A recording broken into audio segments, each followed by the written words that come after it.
Welcome to Managing Uncertainty, a podcast series from the experts at Bryghtpath discussing global risk, business continuity, and crisis management. Will you be ready to lead your organization through its critical moment?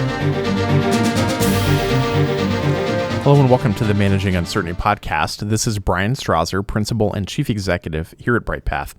And in today's episode, I want to start off by setting the stage for the discussion that we're going to have about understanding if your business continuity program, your crisis management program, is truly ready for the next disruption. So I want to take you back to August and September of 2017, kind of the beginning of the most recent run of crisis situations, of business disruptions around the world. We had a series of hurricanes that tore through the Caribbean and the southeastern United States.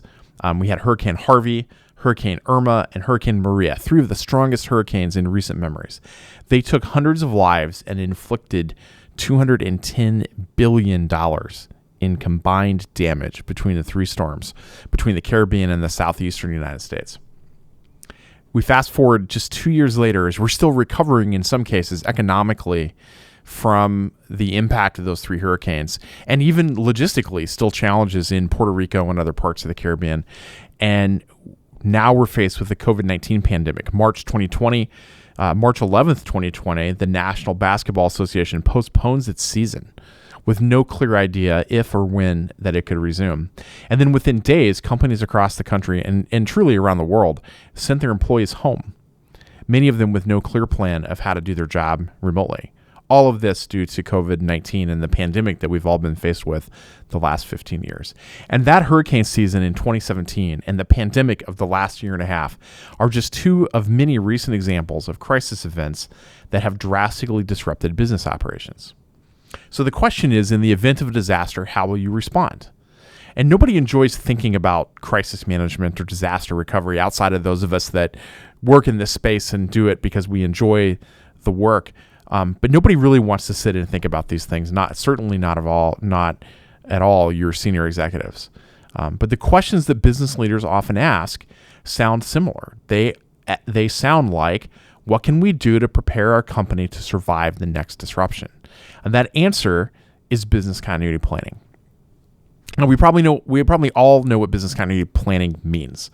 But put simply, a business continuity plan is a written set of instructions to follow in response to a disruption of your business. It's the investment you've made in thinking through the challenges you'll be faced with and the information that you need and creating a plan around that. Now, here at Bryghtpath, we often use the ISO 22301 standard. It's a widely accepted industry standard for organizational resilience, and it describes the focus of a business continuity management system or a business continuity program in this way. A business continuity management system emphasizes the importance of understanding the organization's needs and the necessity for establishing business continuity policies and objectives. It's about operating and maintaining processes, capabilities, and response structure for ensuring the organization will survive the disruption. It's monitoring and reviewing the performance and effectiveness of the business continuity management system, and it is about continual improvement based upon quantitative and qualitative measurements. So when you think about continuity and disaster recovery planning, the standard, the ISO 22301 standard, is a blueprint. It's a starting place, but it's not a step-by-step instruction manual that's been specifically tailored to your business. So what kind of events should you plan for? Well, business disruption is really any incident that disrupts your business's normal operating procedures, temporarily or permanently. Examples of disruptions, when we talked about this at the kickoff to this episode, it could be natural disasters, hurricanes, tornadoes, earthquakes, floods.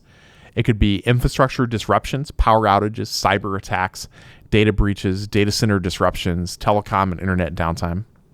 It could be conflict or violence driven, an active shooter incident, a terrorist attack, a riot, or other civil unrest. And it could be personnel events. It could be the loss of key employees to a pandemic. It could be executive malfeasance. It could be a liquidity challenge. But continuity planning is that intentional, ongoing process of planning how you'll respond to disruptions of all kinds, including but not limited to the ones that we just talked about. Events like this can be temporary and be resolved quickly. Others required an extended change in business processes, such as we've experienced during the pandemic. Events like this will test your organization's resilience. but they'll also reveal the strengths and weaknesses of your continuity program in real life situations. There's a story that we tell in emergency management about the fact that you need to build relationships prior to the disaster. In fact, the United States Northern Command private sector office used to give out a challenge coin, and around the rim of the challenge coin, it said, "When you need a friend, it's too late to make one." Well, plans are the same way. We need to have the plans in place. We need to have thought through these challenges prior to the disruption happening. Now, nobody can plan for every possible disruption, but a strong business continuity program will guide your company's response when you experience a disruption.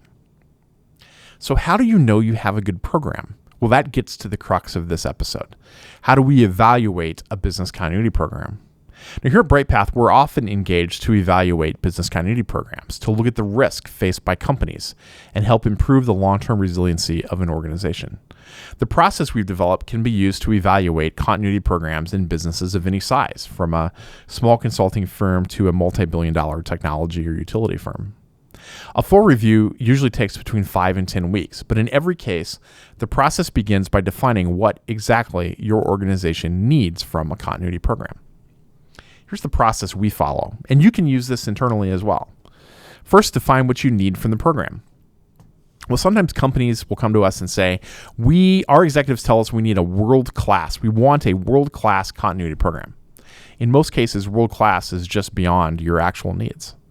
For this reason, we always start by reviewing the organization's strategic goals and objectives, and we ask how a business continuity program can support these goals. We ask questions like, what is your organization's mission and vision? Do you have particular values for the organization as a whole? What are your strategic goals and objectives?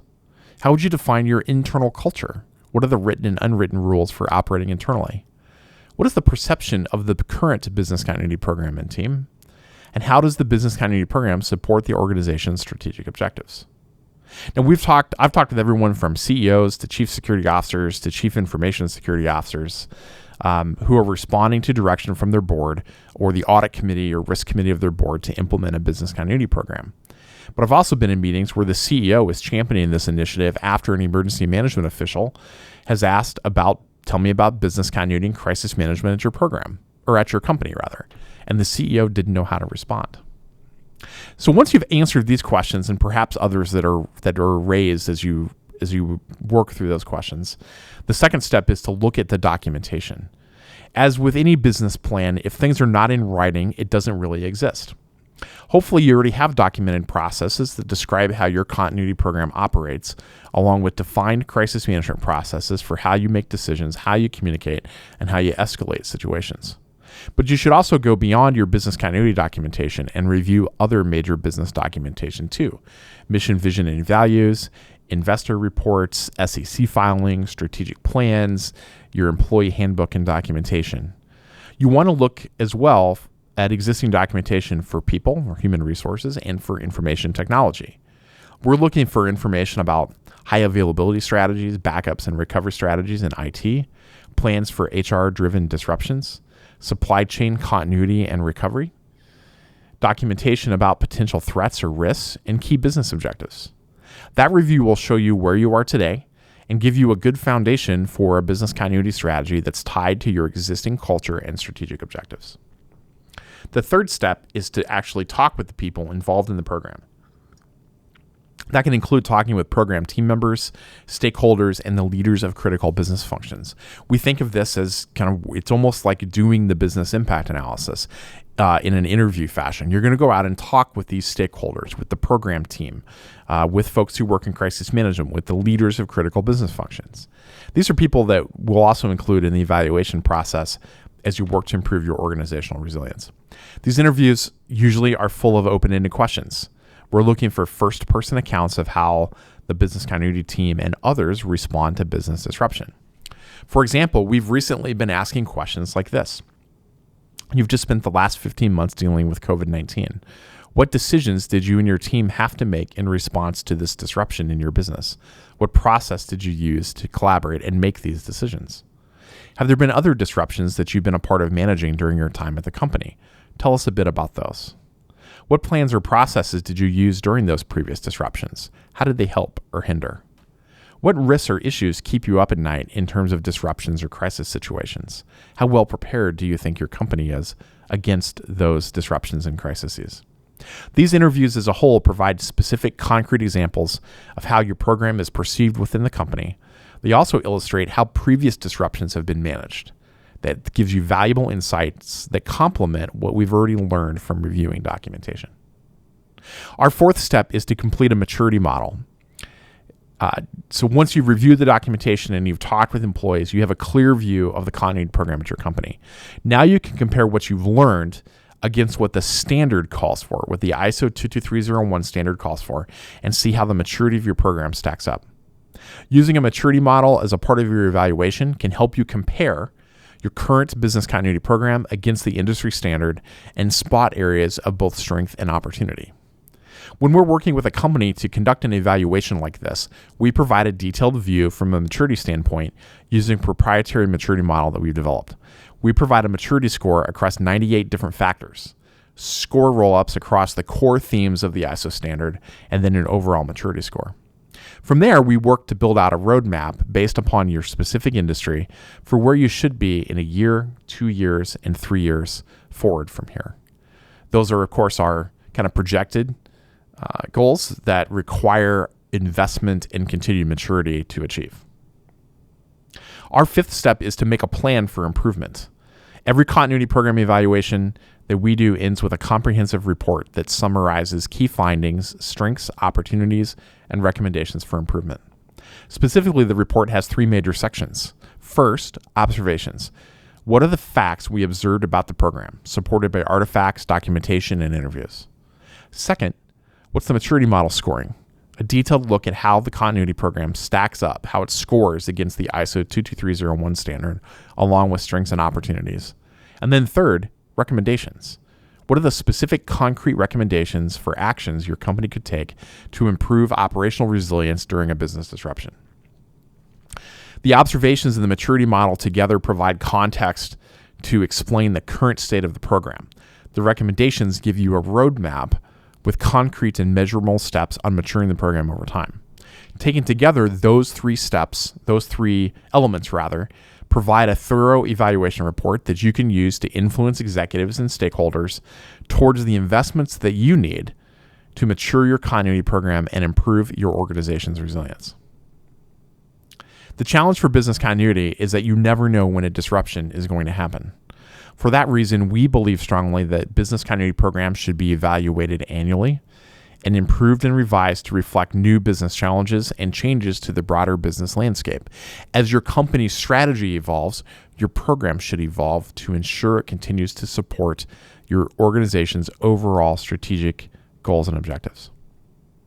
Nobody saw the COVID-19 pandemic coming, for example, but we all had to adjust to the challenges it brought to the workplace.